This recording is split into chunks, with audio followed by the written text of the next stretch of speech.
I knew from the way she looked at me that I didn't belong there. Her eyes didn't linger, but they cut deep enough to make me feel like I'd stepped into a room I had no right to enter. It was supposed to be a simple favor. My friend had begged me to check in on his mom's old classmate, someone who lived alone, someone who needed a hand with a broken stair rail. Nothing dramatic. Just a loose banister in a quiet, lived-in house that smelled faintly of wood polish and books. That's how I first met her. She opened the door with one hand braced against the frame, the other clutching a coffee cup gone cold. Late 40s, maybe? Dark hair pulled back too quickly, like she didn't care who was coming. A cardigan slipped off her shoulder. There was something in her face that carried time differently than most people, not worn down, but marked. "You don't belong here," she said. Not cruel. Just flat, like it was an undeniable fact. I almost laughed, thought she meant I had the wrong address. "Then where do I?" I asked before I could stop myself. My voice cracked in the still hallway, and the way she tilted her head made me feel even younger than I already was. She didn't answer. Just moved aside so I could step in. The house was quiet, too quiet. Old wooden floors that creaked even when you tried to walk gently, sunlight falling through curtains that hadn't been washed in months. I followed her to the staircase, where the rail wobbled under the weight of her hand. "Friend of your mother's?" she asked, kneeling down beside me as I checked the screws. "No," I said. "Friend of your classmate's son." Her mouth tugged into something between a smile and a frown. "So you're the replacement," she murmured. She stayed close as I worked, too close for me to ignore. I could hear her breathing when she leaned over to hold the flashlight, smelled the faint trace of her perfume buried under the coffee and dust. She kept asking little things, half questions that didn't really need answers. "Do you study? Work? You look tired." I didn't know what to say, so I answered too quickly, fumbling words, while she seemed to take her time with every syllable. By the time the stair rail was fixed, my palms were sweating from more than just the work. I stood, brushing dust from my jeans, and she was there, closer than before, fingertips brushing the rail like she didn't trust it yet, or maybe like she was testing me. "Sturdy," she said. Her hand slipped, catching mine for just a second.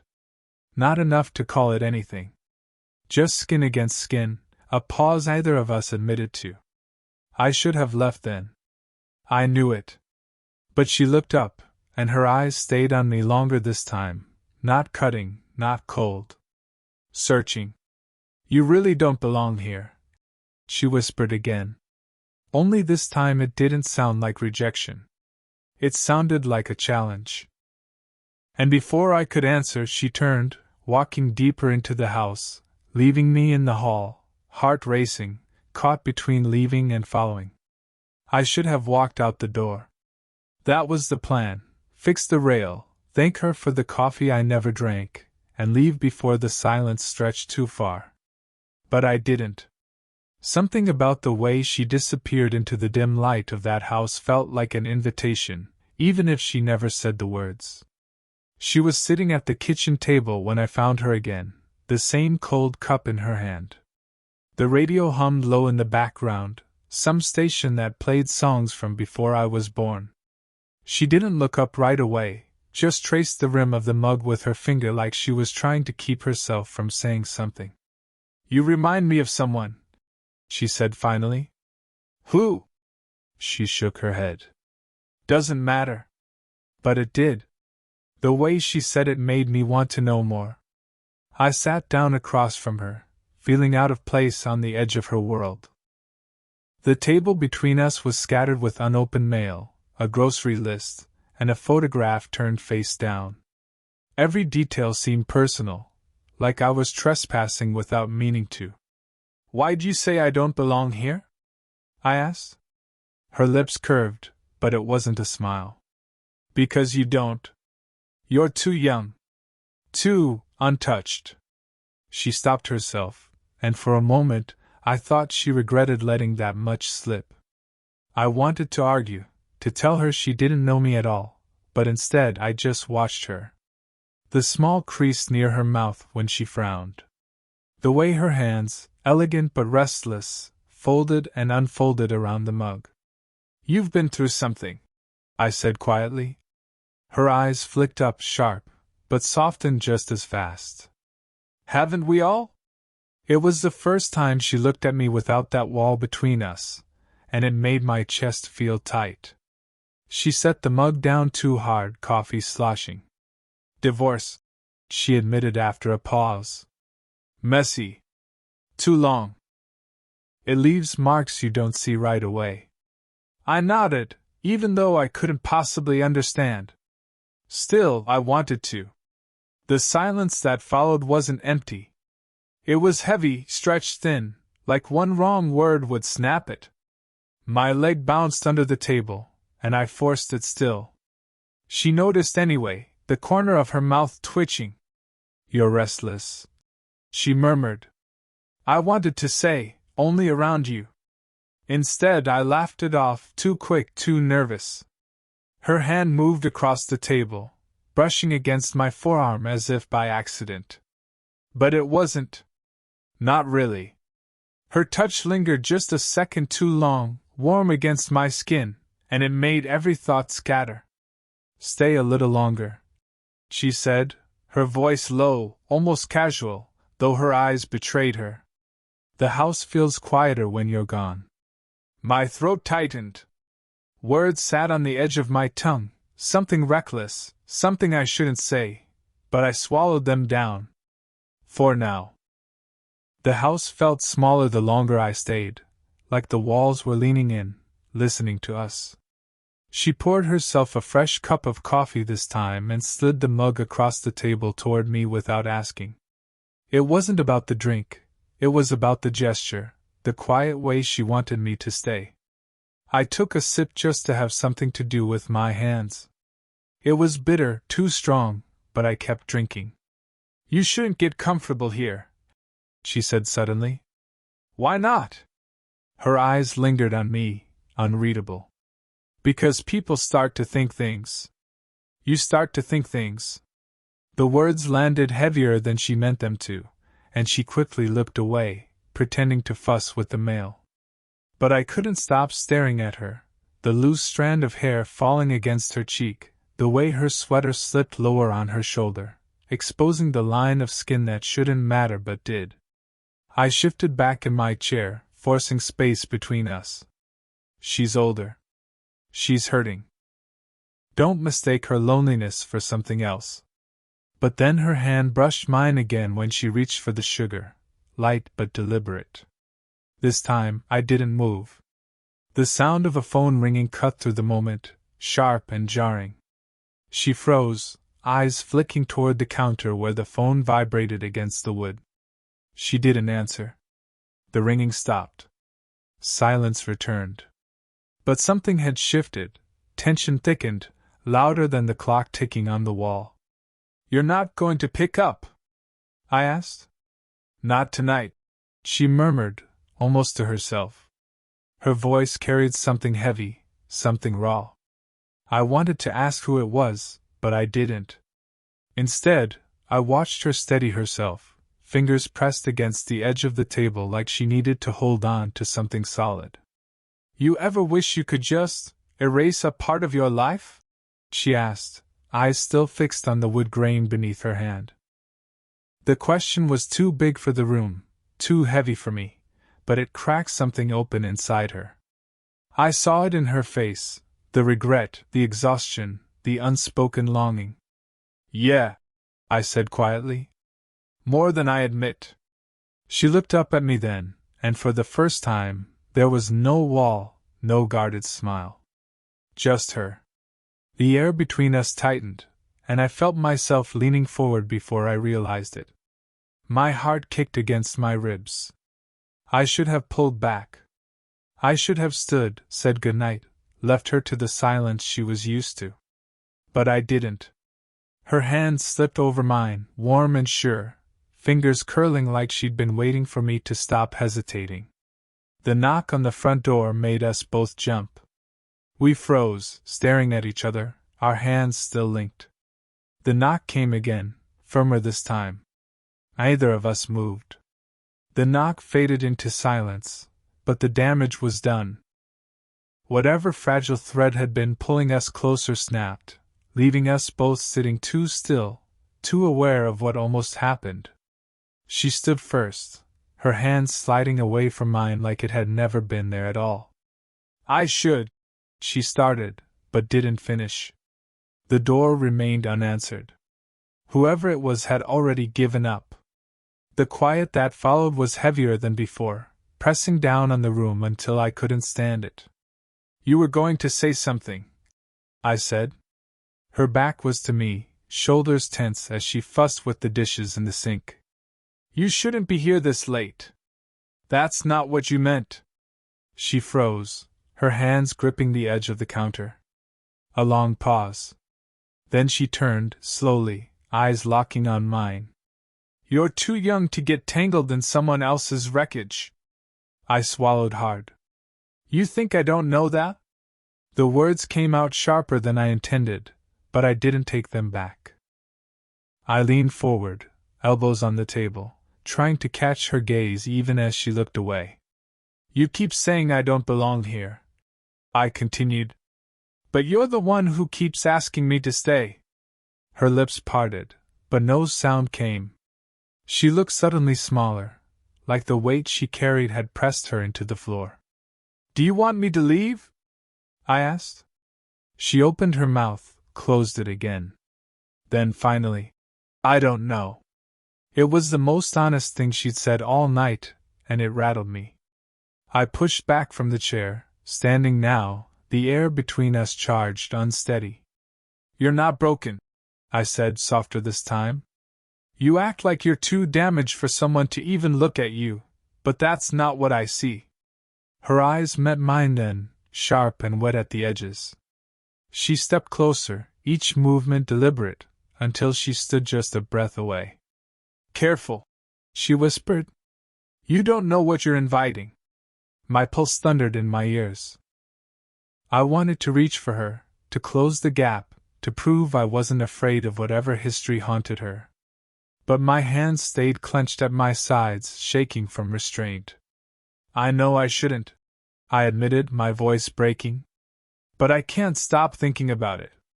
The room went silent, so quiet I could hear the tick of the clock, the faint hum of the fridge. She stared at me for a long moment, searching, maybe daring me to take it back. Instead, she leaned closer, her breath brushing my cheek. Then she stopped. Inches away. Her eyes burned into mine, holding me in place. And in that suspended moment, neither of us moved. We stayed locked in that silence until she finally stepped back, breaking the charge that had pinned us in place. I thought she was retreating again, folding herself back into that distance she kept between us. But instead, she asked, "Do you even know who I am?" The question cut through me. "I know enough," I said carefully, though I wasn't sure what I meant. She shook her head, bitter and almost amused. "No. You don't." She reached for the photograph still lying face down on the kitchen table and slid it toward me. I hesitated before flipping it over. It was her, younger, laughing, standing beside my mother. My breath caught. We were in the same class. Years ago. She and I were." She trailed off, shaking her head. "Friends once. Then not. Life pulled us different ways." The room tilted. Suddenly, her distance, her warnings, made sharper sense. She wasn't just an older woman with regrets. She was tethered to my past in a way I hadn't imagined. "She never mentioned you," I said quietly. "Of course she didn't," she murmured. "Some things don't survive the years." Her eyes met mine, pained but steady. "That's why you don't belong here.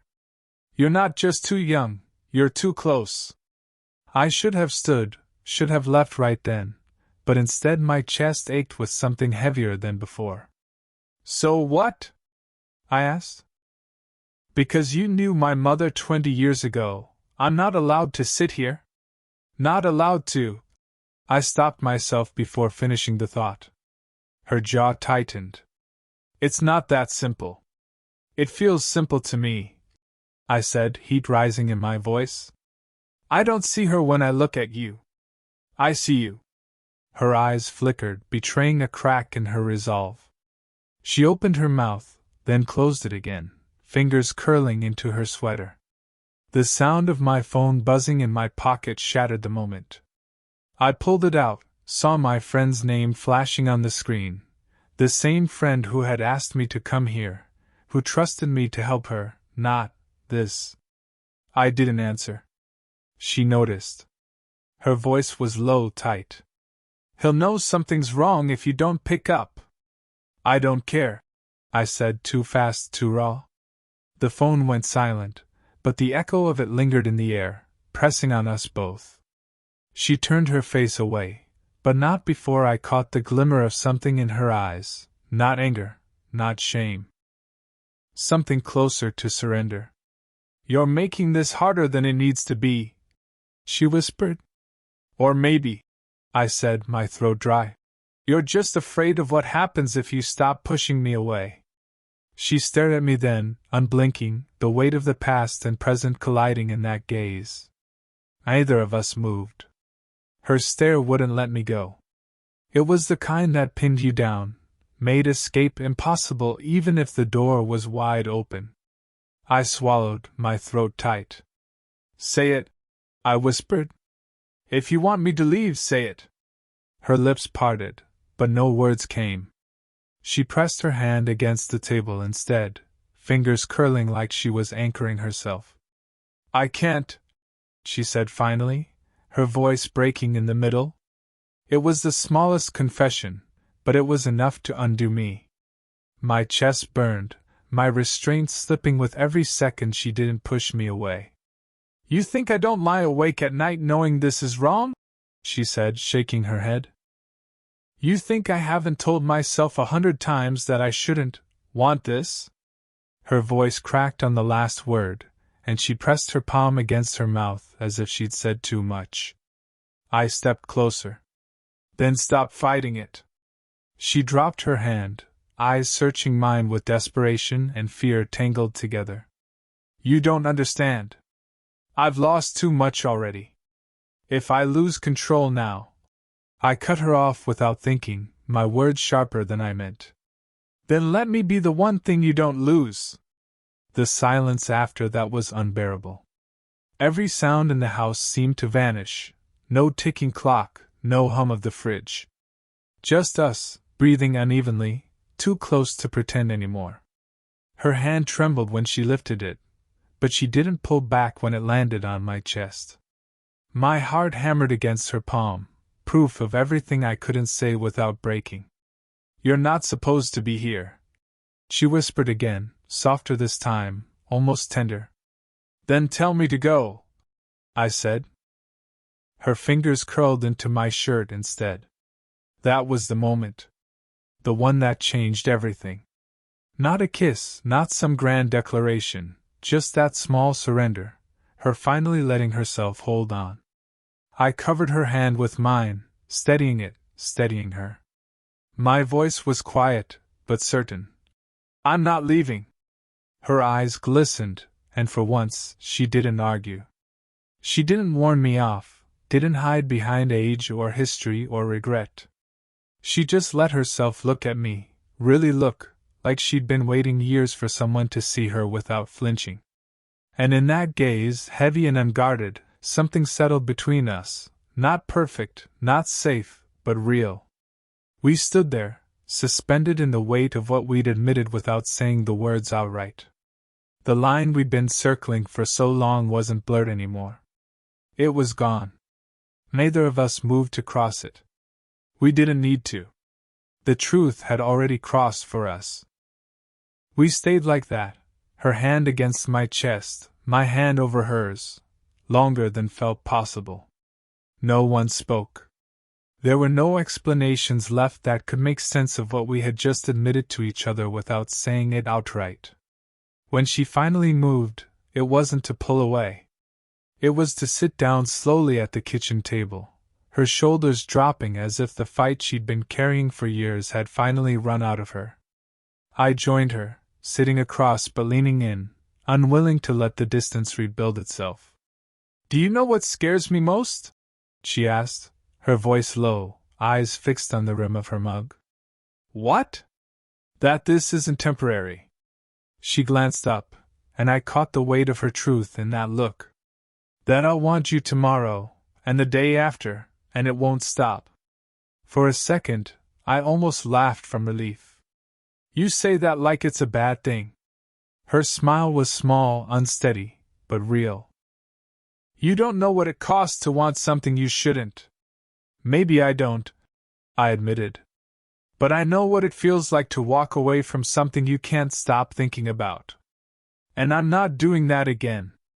The room fell quiet. The kind of quiet that wasn't empty anymore. It was full, layered with everything we'd said and everything still unsaid.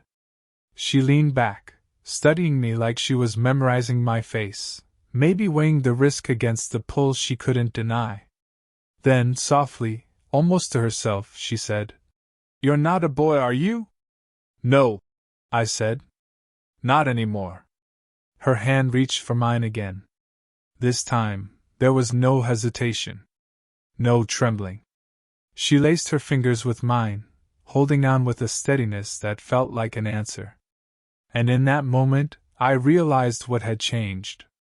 It wasn't about belonging, not to a house, or to a past, or even to each other in some traditional sense.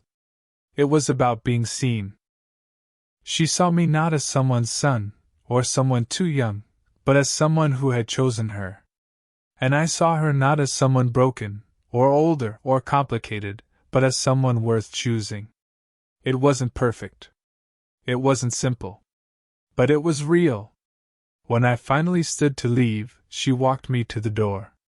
Our hands brushed one last time, lingering, reluctant to separate. "Tomorrow?" I asked. Her lips curved into something soft, almost shy. "Tomorrow." I stepped out into the night air, my chest still tight but lighter than it had been in years. The house behind me no longer felt like a place I didn't belong. It felt like the beginning of somewhere I did. Sparkles, did you enjoy the story?